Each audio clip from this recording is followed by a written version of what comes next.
Assalamualaikum warahmatullahi wabarakatuh. Alhamdulillahirabbil alamin wassalatu wassalamu ala asyrafil anbiya wal mursalin wa ala alihi wa sahbihi ajmain, amma ba'd.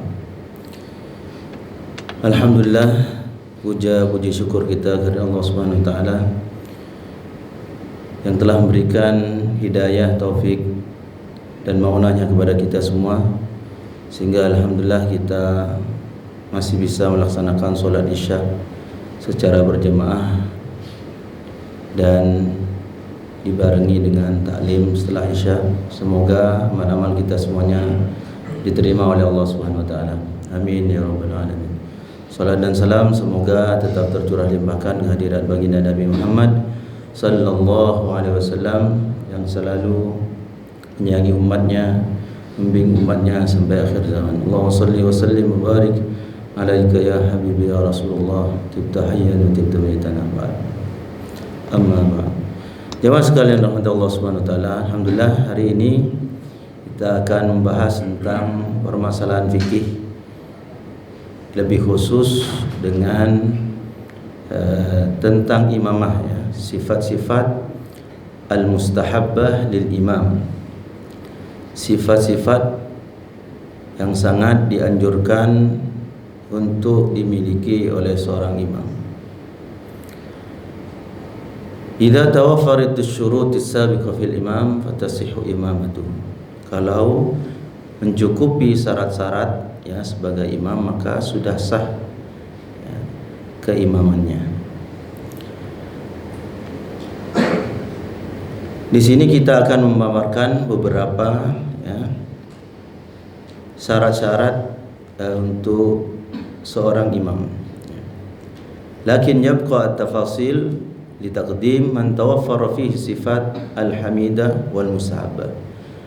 Di sini sisanya adalah tentang keutamaan bagaimana dikedepankan bagi orang yang mencukupi daripada sifat-sifat yang terpuji itu dan yang dianjurkan.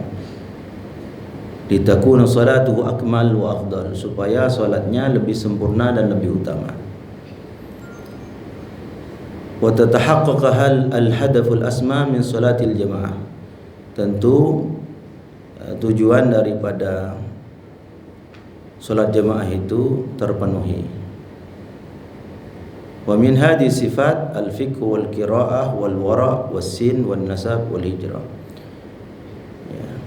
Ada beberapa sifat kita akan menjelaskan sedikit demi sedikit. Di antaranya fikih atau kemampuan fikihnya, bacaannya, kehati-hatiannya, juga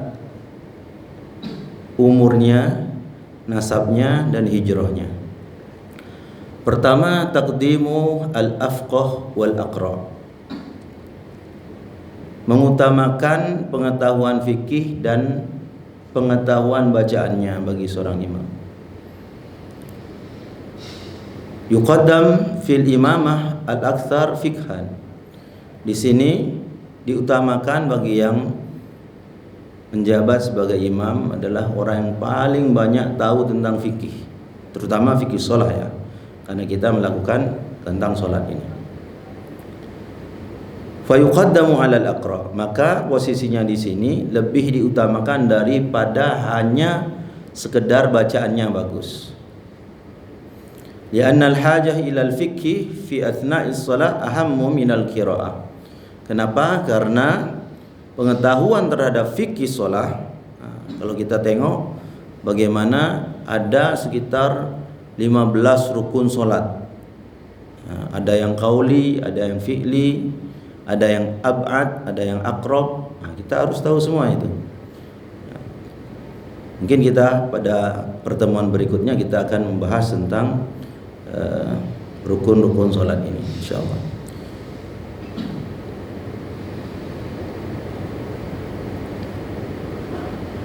Li'anna al-wajib min al-qira'ah fi shalah mahsur, karena yang wajib ketika membaca dalam salat itu juga terhad ya.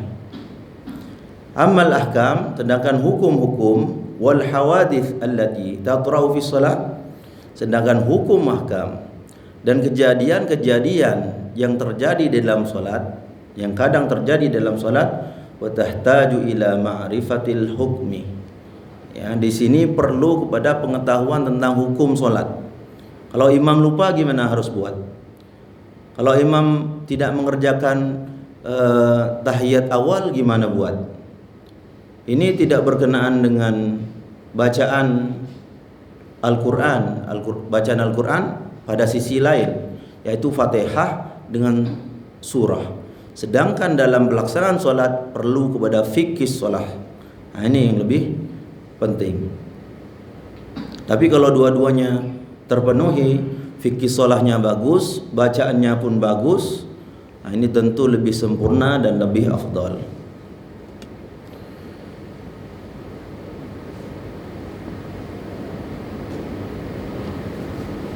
Wa rubbama hadatsat fi shalah haditsah tahtaju ila al-ijtihad. Bisa jadi terjadi dalam salat itu suatu kejadian yang perlu kepada ijtihad di situ. Ini contohnya apa? Contoh imam lupa mau tahiyat awal, langsung naik dia. Setelah rakaat kedua mestinya duduk tahiyat, dia naik ke atas. Di belakang subhanallah subhanallah. Imam karena sudah belajar fikih, maksudnya di sini fikih Syafi'i ya. Ada fikih Hambali, ada fikih Maliki, ada fikih Hanafi. Yang belajar tentang fikih-fikih itu silahkan bermuamalah tergantung apa yang dia sudah pelajari. Jangan imamnya yang punya madhab Syafi'i suruh ke Maliki, susah. Biarkan aja. Orang sekarang contoh madhab Hambali ya. Contoh nih, dalam madhab Hambali itu adalah qunut nazilah. Jadi yang bagi Hambaliul madhab, dia sholat subuh nggak usah pakai qunut dan memberikan waktu kepada jamaah untuk qunut, nggak perlu, sujud saja. Sedangkan Imam Malik tuh qunutnya sebelum ruku. Imam Malik itu sebelum ruku dia qunut dulu dan agak sir. Baru setelah itu ruku, baru i'tidal. Setelah i'tidal enggak ada qunut. Kalau kita campurkan semuanya dalam solat nih, enggak repot jemaah. Subhanallah terus. Semua subhanallah, sini subhanallah, tengah repot, bertumbuk-tumbukan kita. Jadi yang mau pakai qunut ya qunut, di belakang enggak mau qunut berarti buat jemaah baru. Yang enggak qunut imamnya langsung sujud. Enggak usah di belakang qunut. Enggak perlu dikasih waktu. Silakan Syafi'i, kalau mau qunut ulun kasih waktu kata imamnya. Enggak perlu gitu. Yang enggak qunut karena menurut Imam Ahmad bin Hanbal qunut tuh nazilah saja, enggak ada subuh. Silakan ijtihad. Itu imamul madhab. Kalau dia ijtihad sumbahnya salah, dapat pahala. Kalau dia benar, dapat 2 pahala. Kita ikut yang mana? Ikut ijtihad sendiri, belum mampu. Ini contoh ya, contoh. Jadi kalau imamnya dia naik setelah tahiyat awal, menurut Imam Syafi'i dalam kitab fikihnya, kalau dia turun batal solatnya. Sedangkan dalam madhab Imam Maliki, kalau dia turun tidak batal. Nah itu tergantung fikihnya masing-masing. Ya silakan, siapapun yang menjadi imam di sini, kata Rasulullah, al-imam liyutamma bihi, bukan untuk khilaf. Imam apapun yang dikerjakan dia harus diikuti selama tidak nambah rakaat sampai 5, 6, tidak boleh diikuti. Makmum duduk di tahiyat akhir sampai imamnya kembali kepada tahiyat akhir dan salam, baru ikut salam kita. Tapi kalau nambah rakaat ini tidak boleh ikuti imam kalau sudah salah. Tapi jangan keluar dari solat selama imamnya lupa. Memang lupa, bukan sengaja. Nah, nampaknya Maliki di belakangnya, aku sengaja salah ini. Ini dosa dia. Tidak boleh gitu. Tidak boleh disengaja. Main-main juga nggak boleh, karena ini bukan main-main. Dan fikihnya sudah ada, dia tulis ya. oleh para imam madhab itu ditulis semuanya. Dalilnya dari Al-Quran, dalilnya dari hadis. Ada sekitar 1 juta hadis. Apakah kita sudah baca 1 juta hadis itu? Belum ya.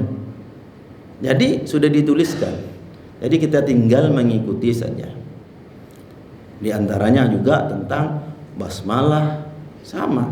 Mau sir, mau jahar, tetap ada bagian dari Fatihah atau tidak bagian dari Fatihah. Itu penjelasan yang lain nanti. Ini lebih lama lagi nanti itu.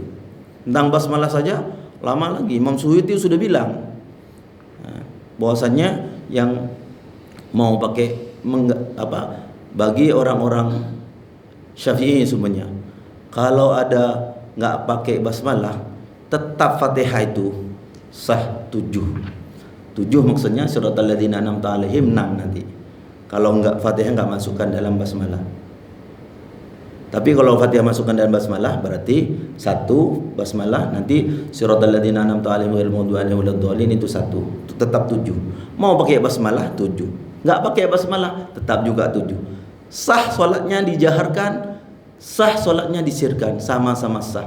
Yang enggak sah itu enggak salat. Bertumbuk di luar itu. Nah, itu yang enggak sah salatnya. Enggak salat memang. Ya. Kembali kepada permasalahan, salah satunya kalau kita meninggalkan salah satu ya, dan itu masih bisa ditolerir ya, kalau kita meninggalkan tahiyat awal itu karena sunnah, dia naik ke atas, makmum subhanallah semuanya, imam repot ini, aduh nggak pernah belajar ulun ini, kayak apa makmum gimana ini ulun. Hancur, rusak satu masjid, rusak satu masjid. Kalau dia ikuti makmum di belakang Maliki, sedangkan dia Syafi'i, turun batal. Turun kau Maliki ini. Maka bersifatlah apa yang sudah dia pelajari. Kekurangannya mohon maaf sama Allah, karena kita lagi dalam sholat, bukan dalam pelajaran fikih semacam ini ya. Kalau kita begini bisa nih, nanti ada tanya jawab di belakang, silakan. Tapi di dalam sholat kekurangan mat semuanya. Innalladzina dibaca innalladzina kafaru sawaun alaihim, matnya nggak dipakai, gunanya nggak dipakai, mat wajibnya nggak dipakai. Itu nggak boleh ditegur itu. Kesalahan tajwid dalam sholat nggak boleh ditegur. Kalau sudah sholat selesai salam, makmum pada pergi semuanya, berdoa dengan imam. Imam mohon maaf, masya Allah tadi suaranya bagus, dipuji dulu, masya Allah. Hafalannya mantap imam, masya Allah, barakallahu fiik. Sehat selalu orangnya, insya Allah, banyak rezeki, banyak anak dan banyak bini, amin. Nah, yang dengar itu nggak enak di belakang nih, kita aja senyum-senyum nih. Ya. Jadi jemaah sekalian rahmati Allah Subhanahu Wa Taala, perbedaan di dalam sholat itu tergantung apa yang dipelajari dari fikih masing-masing. Kita tidak bisa memaksakan, karena Rasulullah sudah memberikan kaidah umum, wal imam liyutamma bihi. Imam itu untuk diikuti, selama dia benar ikuti saja sampai salam selesai. Jadi alhamdulillah kita nggak ada yang kiblatnya sama, sholatnya sama 4 rakaatnya, fatihahnya sama, suratnya sama, salamnya sama, takbirnya sama, nggak ada yang beda. Tinggal hatinya, khusyuknya kita diterima Allah oleh Allah Subhanahu Wa Taala berapa persen, itu saja. Ya. Kemudian di anna Nabi Muhammad sallallahu alaihi wasallam qaddama lis-shalah, qaddima lis-shalah Abu Bakrin, qaddama lis-salati Abu Bakrin As-Siddiq radhiyallahu anhu ghairihi mimman kana ahsan qira'atan. Di sini karena Rasulullah sallallahu alaihi wasallam mengutamakan Sayyidina Abu Bakar untuk solat dan memimpin solat, karena Nabi Muhammad sallallahu alaihi wasallam beliau sakit ya, diutamakan di atas yang lainnya. Karena kenapa? Karena bukan karena lebih bagus suaranya, enggak. Karena lebih fikih, lebih faqih dia. Dan orang lain lebih bagus bacaannya, istilahnya lebih hafal dari beliau. Dan ketika kehidupan Nabi Muhammad sallallahu alaihi wasallam banyak yang hafal Quran, di antaranya Zaid bin Sabit ya, Ubay bin Ka'ab, Mu'ad bin Jabal, Abi Zaid, Ubay, Abi Zaid ya. Kemudian mereka semuanya ini daripada orang-orang Ansor, dan mereka semua diriwayatkan oleh Imam Bukhari ini yang hafiz Quran ini. 1 2 3 4 5 6. Termasuk Sayyidina Utsman radhiyallahu anhu. Tapi lebih diutamakan oleh Rasulullah tentang kemampuan fikihnya di dalam muamalah. Takut kalau ada apa-apa di dalam sholat, kalau anak-anak bingung dia. Jangan mohon maaf, jangan karena hafiz 30 juz hafalannya bagus, nanti dia macam tadi itu, lupa naik ke atas. Bingung dia karena mentalnya masih kecil. Aduh, gimana nih? Subhanallah. Repot itu. Anak kecil, dia mentalnya kurang kuat. Bagus yang sudah dewasa. Oke, salat tarawih enggak masalah. Tapi salat wajib usahakan yang mentalnya kuat. Anak-anak mentalnya kuat dan dia tahu tentang fikih salat, silahkan dikedepankan terhadap orang-orang yang lebih tua, tidak ada masalah. Tapi syaratnya harus lebih faqih dalam masalah fikih salat dan bacaan Al-Qur'annya, lebih banyak bacaan Al-Qur'annya, lebih fasih, lebih alim, lebih berilmu dan sebagainya. Oke. Gas, kata orang-orang, gaskan ya. Gaspul. Wassalah taftakiru fi sihatiha ila al-qira'ah wal fikr. Nah, ini dia. Sedangkan solat itu perlu kepada dua yang fundamental ini, bacaan dan fikih. Dua-duanya harus sempurna. Maka dikedepankan yang mempunyai fikih dan bacaan ini, maknanya hafalannya 30 juz. Ya sudah, kita hanya juz 30 aja. Mundur. Jangan ke depan. Ya. Karena ini penting. Ya. Syarat itu ada keutamaannya tentu.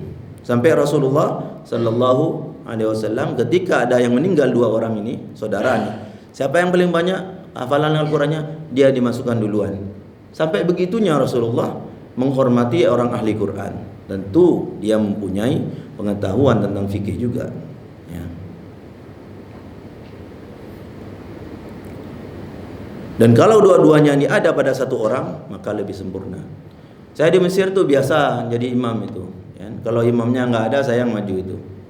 Dan saya kalau tahu ada orang bacaannya bagus tapi tajwidnya kurang, hafalannya keren dia, lebih banyak dari saya, tapi bacaannya kurang tajwidnya dari segi tajwid, biasanya ya saya berlomba sama dia, jangan sampai dia maju duluan, karena saya bisa berdosa karena membiarkan dia maju, bacaannya nggak bagus.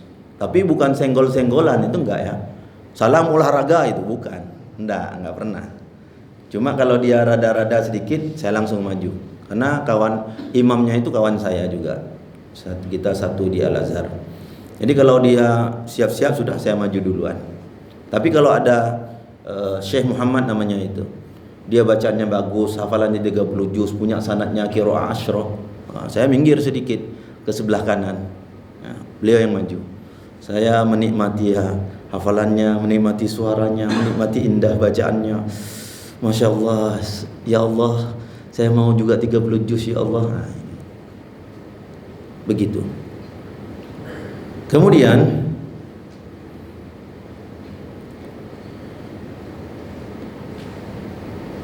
telah tetap dalam hadis yang mulia, sungguhnya Rasulullah sallallahu alaihi wasallam berkata kepada sahabat, kalau kalian bertiga, maka hendaklah menjadi imam satu orang di antara kalian.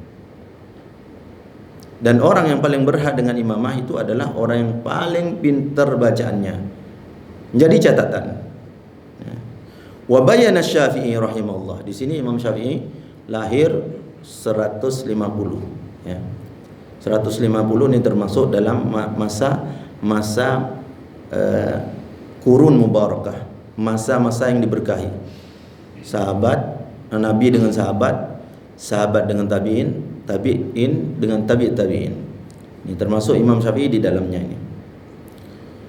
Imam Syafi'i berkata, sungguhnya sahabat ya, pada masa-masa pertama dari mereka itu ahli fikih dan ahli qiraah. Maka Rasulullah ketika mengatakan Ahaqquhum bil imam aqra'uhum. Orang yang paling berhak dengan imamah itu adalah orang yang paling pandai bacaannya plus di dalamnya fikih. Itu yang dipahami oleh mereka. Bukan bacaannya saja, tidak. Ini yang dikatakan atau dipahami oleh orang-orang yang hadir zaman sekarang semacam itu. Yang pandai bacaannya saja, tidak. Ya. Ada dua-duanya di dalam. Ahli fikih shalah maksudnya di sini. Kemudian terutama ya, karena kita berbicara tentang sholat. Kemudian bacanya juga bagus, punya sanad dan indah suaranya untuk didengar. Ya. Tidaklah orang ahli Quran zaman sahabat itu kecuali dia ahli fikih. Nah ini, karena Rasulullah mengajarkan kepada sahabatnya tentang fikih sholat itu, baik dalam taklimnya, baik dalam sholatnya. Dua-duanya diajarkan, karena pembukuan ketika itu tidak ada. Semacam ini, buku ini nggak ada.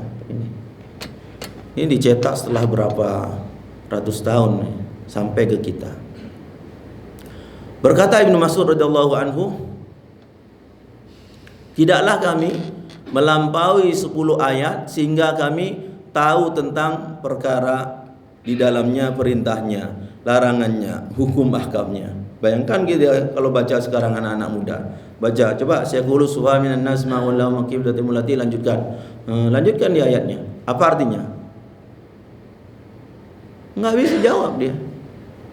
Nah, ini yang membahayakan ini.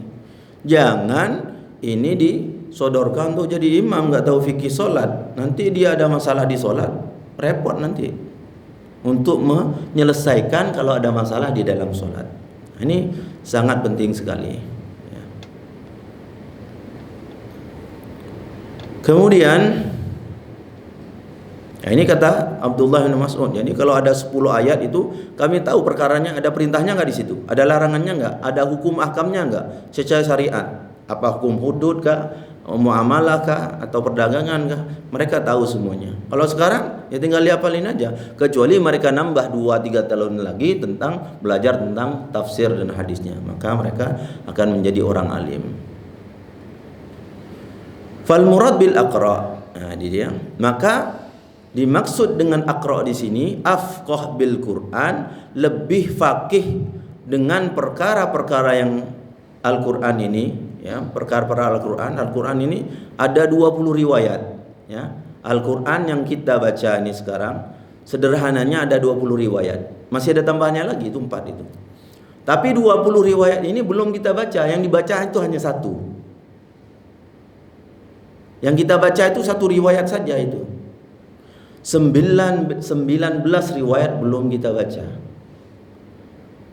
Termasuk perbedaan antara memasukkan basmalah ke dalam Fatihah atau tidak. Itu penjelasannya 2-3 kali pertemuan baru selesai. Faidastau fi fiqhil Quran. Kalau mereka sama dalam pengetahuan Al-Qur'annya, hafalannya, suaranya semuanya, maka dikedepankan orang yang tahu tentang sunnah lebih banyak. Mana yang paling hafalan hadisnya lebih banyak? Ada anak muda itu yang di Mekah itu, dia buta tapi hafal, bayangkan hafal 190.000 kitab. 90.000 kitab gimana itu? Satu kitab aja kita hafalkan nggak mungkin itu. Macam ini satu kitab ini, dia 190.000 kitab dia hafalin. Ada hadisnya di situ, ada aqwalul ulama dihafalkan. Ngeri hafalannya. Nah, itu lebih berhak untuk menjadi imam daripada saya semuanya nggak hafal satu kitab ini.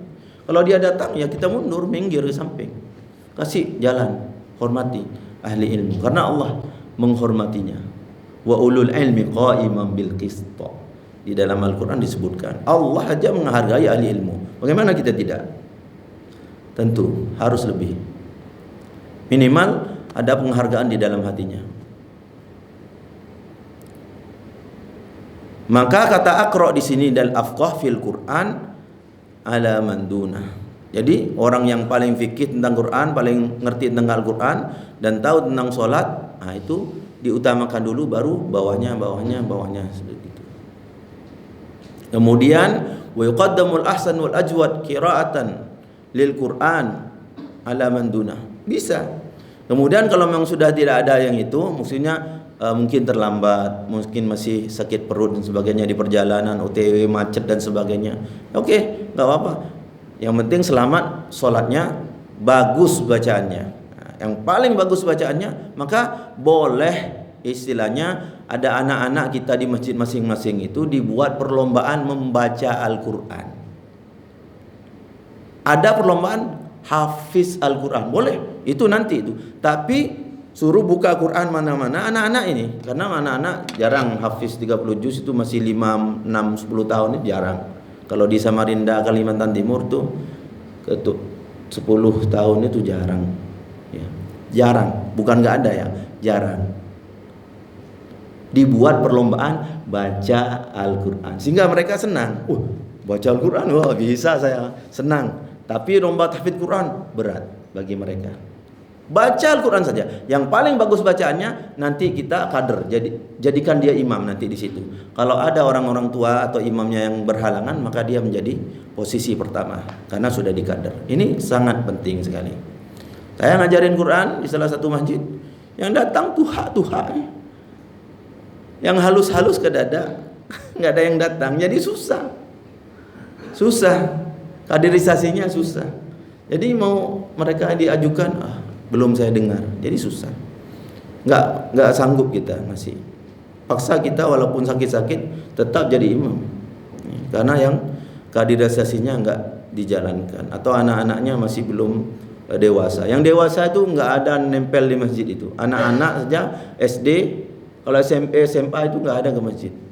Yang tuha nafasnya ke dada. Bismillahirrahmanirrahim.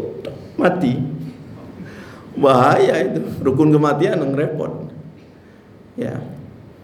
Jadi di masjid itu ada yang tuha-tuha, ada yang kecil-kecil, halus-halus. Yang pertengahan ini kaderisasinya ya seluruh masjid itu secara umum, tidak secara khusus ya. Di sebagian tempat itu ada, masya Allah. Kemudian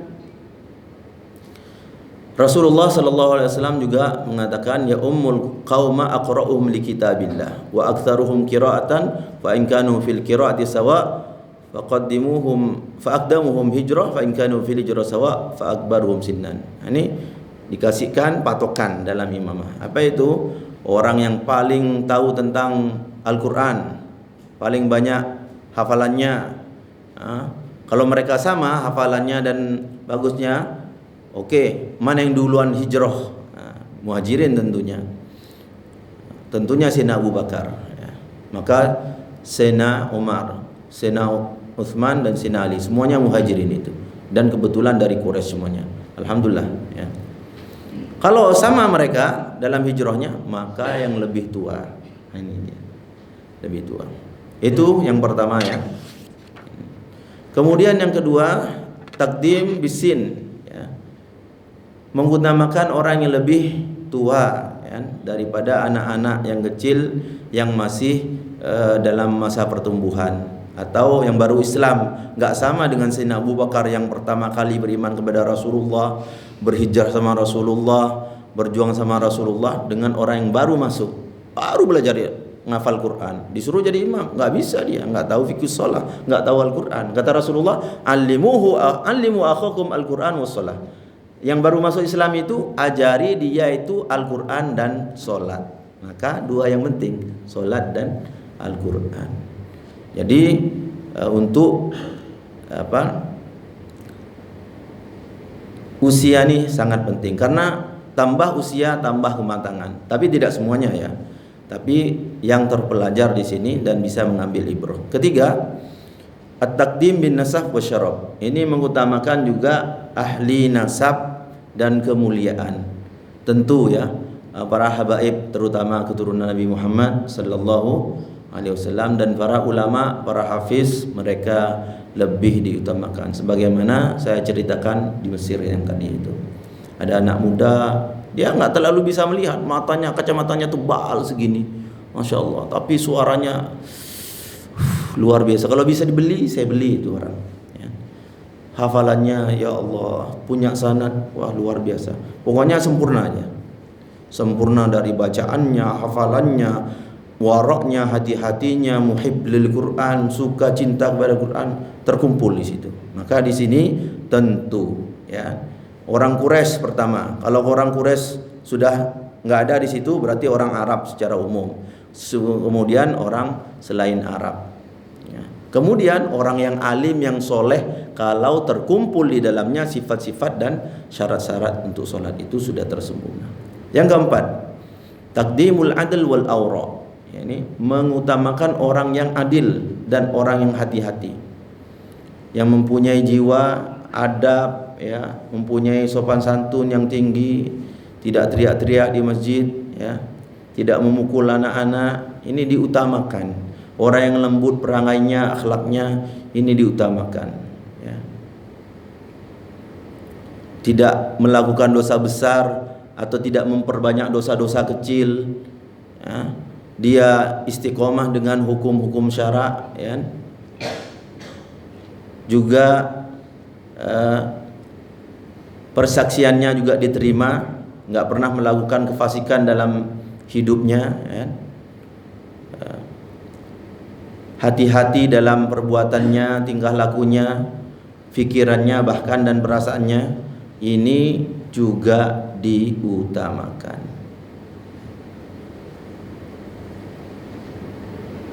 Bagaimana ada orang fasik itu jadi imam? Nah, ini juga kita harus hati-hati, jangan sampai mengutamakan orang fasik, di situ ada orang soleh, jangan sampai. Makanya di masjid, ya, ada kaderisasi, silahkan kita pilih, kita biayai, bahkan kita beasiswa, ya, kasih beasiswa. Kami belajar di Al-Azhar itu dan di Timur Tengah atau di Maroko itu beasiswa. Jadi kita belajar itu dikasih duit, ya. Di sini, kalau di sini di Bontang itu guru ngaji, Pak Kaum, guru ngaji, bukan guru ngaji aja, guru semua guru. Itu sudah 3-5 tahun ini sudah ada insentifnya semua. Sudah masuk ke rekening masing-masing. Di Samarinda ini mungkin tahun ini, baru tahun ini, ya. Atau tahun sebelumnya, gubernur sebelumnya sudah ada intensif itu, ada. Tapi tidak semuanya. Tapi di Bontang itu semuanya langsung masuk rekening masing-masing. Itu keren. Samarinda baru mulai bangkit, alhamdulillah. Gubernur sebelumnya sudah ada insentifnya, itu sudah ada, tapi tidak menyeluruh, tidak semuanya. Mudahan gubernur tahun ini, tahun berikutnya juga sudah memberikan kesejahteraan kepada gurunya. Gaji guru 30 juta, nggak, tanpa nego. Ya, setuju ya Kak Yaya? Jadi nggak cari ke sana kemari, dia ngojek, jualan sate, jualan itu nggak bisa. Jualan minyak wangi, parfum, siwak, nggak cukup, Pak. Saya aja pengeluaran begini bukan PNS, Pak. Pengeluaran per bulan itu ya cukup lah 8 juta sekian. Kalau gaji satu tempat aja nggak cukup. Gaji satu yayasan 1 juta. Transit aja, Pak. Baru masuk rekening langsung bayaran pelunasan hutang. Nggak cukup. Ya pemasukan ya tambah zikir itu dari Allah Subhanahu wa taala. Gaji guru satu tempat 30 juta. Biar kalau mau nambah aman. Senyum-senyum pula kita. Kemudian ya, ini kita percepat ya, nggak bertele-tele. Di awal memang ini fokus karena di sini ada banyak pemahaman yang salah tentang aqra ini. Ya, kemudian ya, yang kelima adalah taqdimul malik wa mustahiq al manfaah. Mengutamakan yang mempunyai, yang memiliki dan mempunyai manfaat itu. Idza istama'at sifat al-matluba syar'an fal malik sahibul bait aula bil imamah. Kalau sempurna sifat-sifat yang diinginkan sebagai seorang imam, yaitu dia hafalannya bagus dan fikihnya bagus, kalau sempurna ini ya, maka orang yang mempunyai rumah itu dia berhak untuk jadi imam. Tidak boleh kita ini hafiz Quran nih, maju-maju, nggak boleh. Ada pemilik rumah di situ. Dan kebetulan dia pernah mondok juga, orang alim juga, pernah hafal Quran. Tidak boleh langsung nyelonong.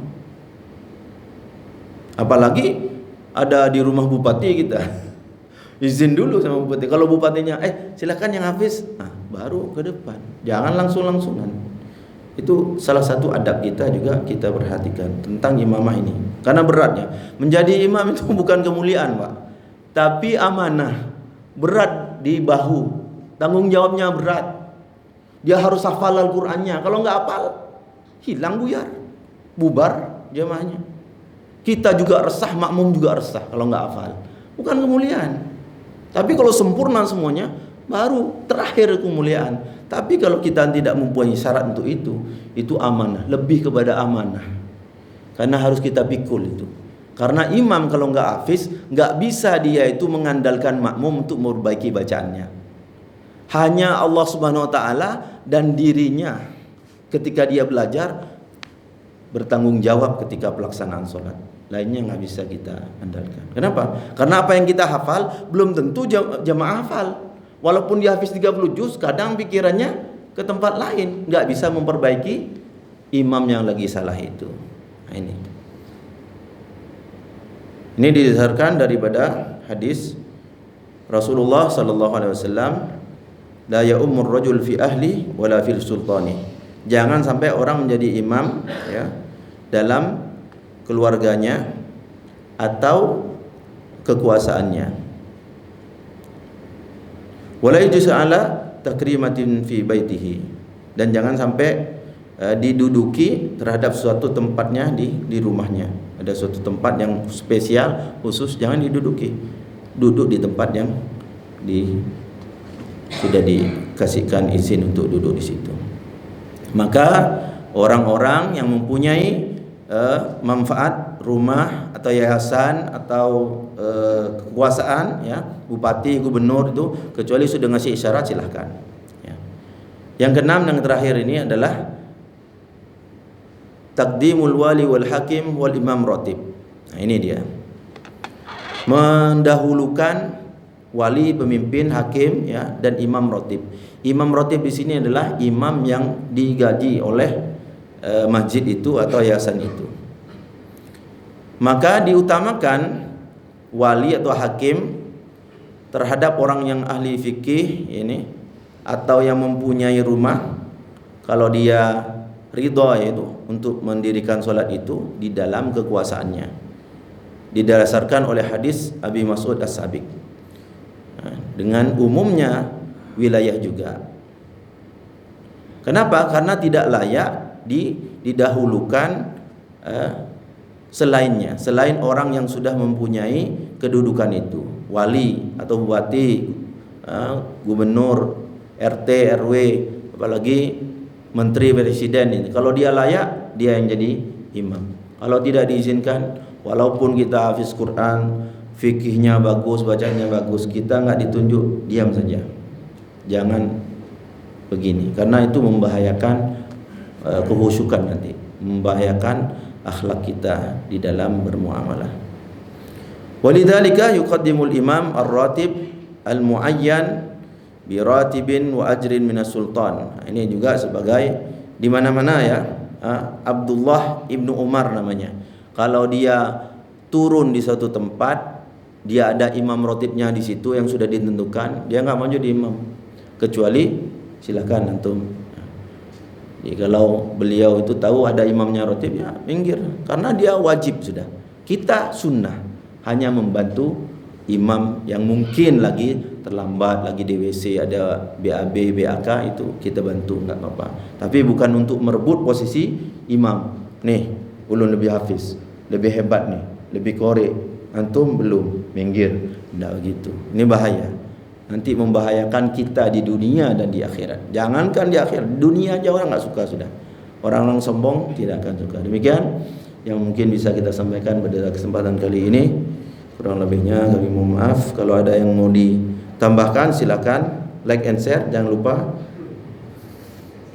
Silakan, mau bertanya silakan, mau bertanya dan jawab sendiri juga boleh. Ya, silakan.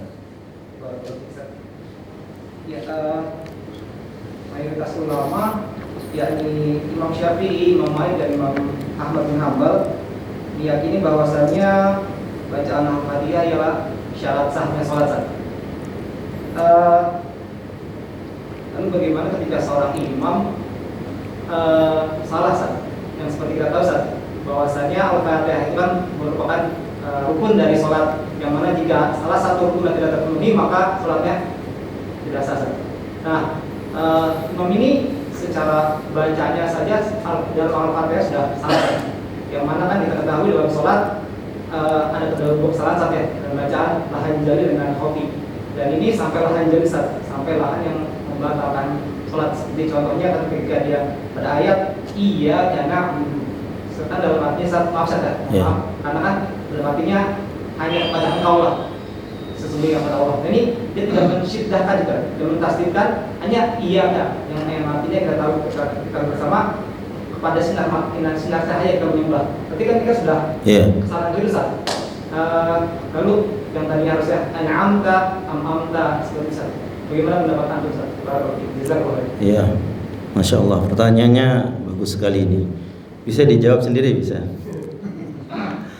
Ya, ini secara umum ya pasti ada kesalahan. Saya juga pernah ya diundang ceramah tarawih. Kebetulan saya terlambat karena macet dan sebagainya, ada hal kendala di luar. Ya diajukan orang yang tidak cukup syarat dan rukunnya itu terutama di Fatihah. Begini, ketika kita, mohon maaf ini ya, itu banyak terjadi memang ya. Ketika dia melakukan kesalahan semacam itu, tentu bagi yang mengetahuinya, nih, bagi yang mengetahui, ya, bagi yang mengetahui itu bisa untuk mufaraqah, berpisah sama imam, bisa langsung keluar, ya, sholat di pinggir di luar, sholat sendiri. Bagi yang tahu, bagi yang nggak tahu, lanjutkan. Ya, insya Allah sholatnya sah ketika itu. Tapi bagi yang tahu ini, murojaah kepada DKM Masjid. Mohon maaf, orang ini sebutkan namanya, tunjuk orangnya, ini tidak cukup syaratnya dalam Fatihah. Karena saya tadi ngulang sholat. Kalau saya umumkan di situ, mungkin mati di mihrab di situ nanti dipukulin, kan? Karena kita menjaga juga kan, menjaga nama baik orang juga penting, wajib. Jadi kita bisa kita panggil, tarik orangnya, kita kasih nasihat. Ketika orang sudah pulang semuanya, berdua aja dengan imamnya. Kalau bisa ke rumahnya, bawa nasi goreng dulu, buah 1 kilo, 2 kilo, nah, baru kita ngomong. Jangan langsung hantam-hantam kita. Bagus Bapak suaranya, Masya Allah. Dia puji kita dulu kan. Sehingga dia, oh iya mohon maaf. Saya juga pernah melakukan kesalahan semacam itu. Mungkin saya sudah bagus menurut saya. Tapi menurut orang yang lebih tinggi ilmunya, mohon maaf, tadi antum imam ya? Iya, Masya Allah, bagus suaranya gini-gini. Mohon maaf tadi ada Fatihahnya ini kurang keras, kurang idharnya, kurang iklabnya dan sebagainya. Nah, itu dengan lembut dia memberikan nasihat itu. Alhamdulillah kita terima. Setelah itu kita perbaiki. Alhamdulillah sampai kita mempunyai sanad dalam Al-Quran itu sekitar 6 riwayat ya. Alhamdulillah. Jadi kita semuanya tidak luput dari kesalahan itu. Tapi ini dia. Ketika sudah ada DKM itu bisa menilai ya. Bagaimana? Ayo kita tingkatkan sama.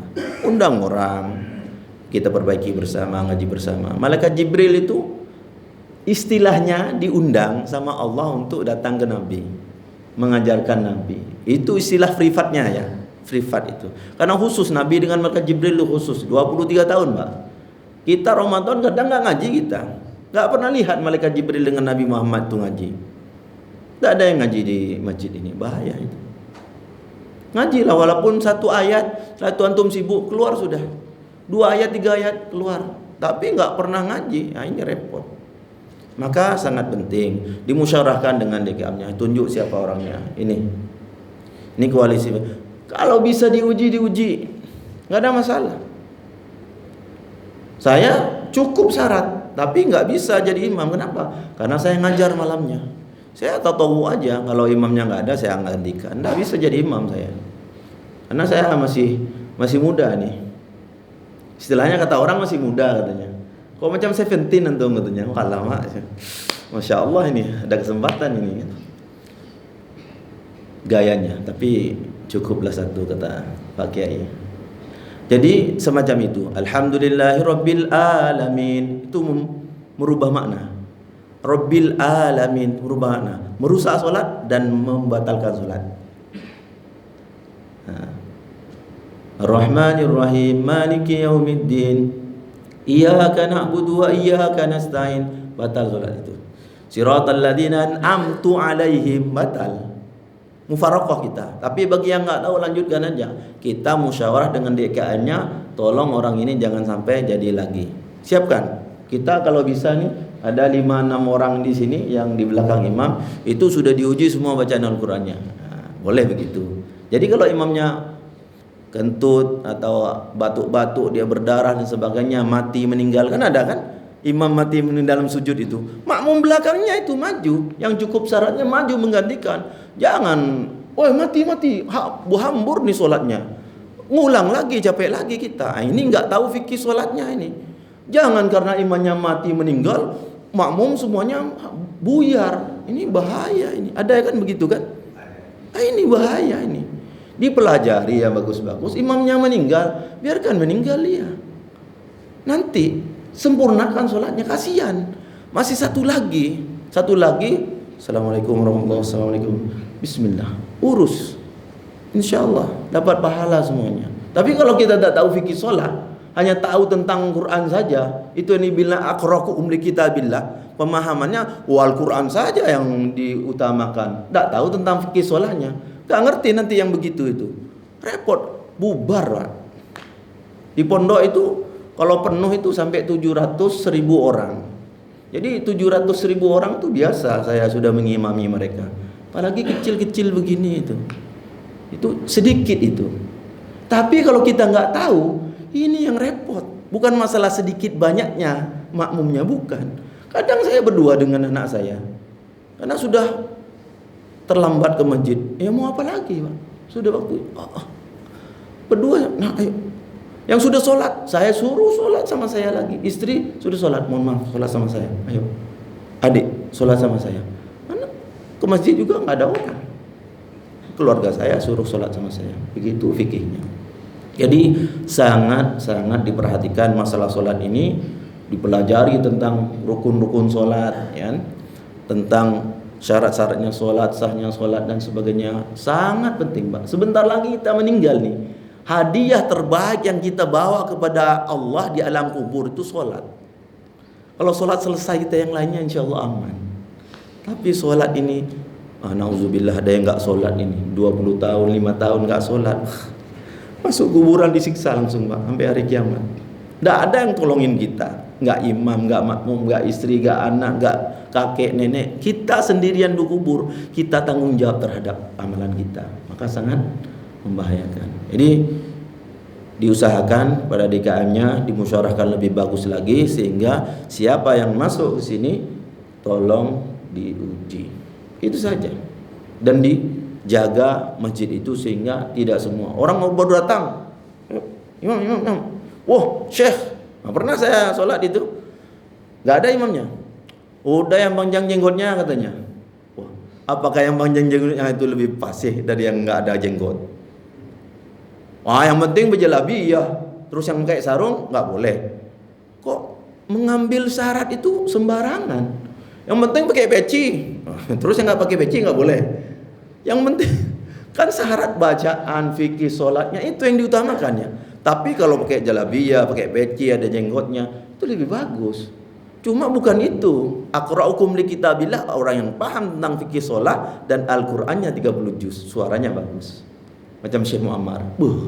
Orang seneng Pak ngaji itu. Enak enggak? Enak. Ada yang lain? Silakan. Di pojok, insyaallah Pak Kiai ini banyak Pak Kiai di belakang nih. Silakan.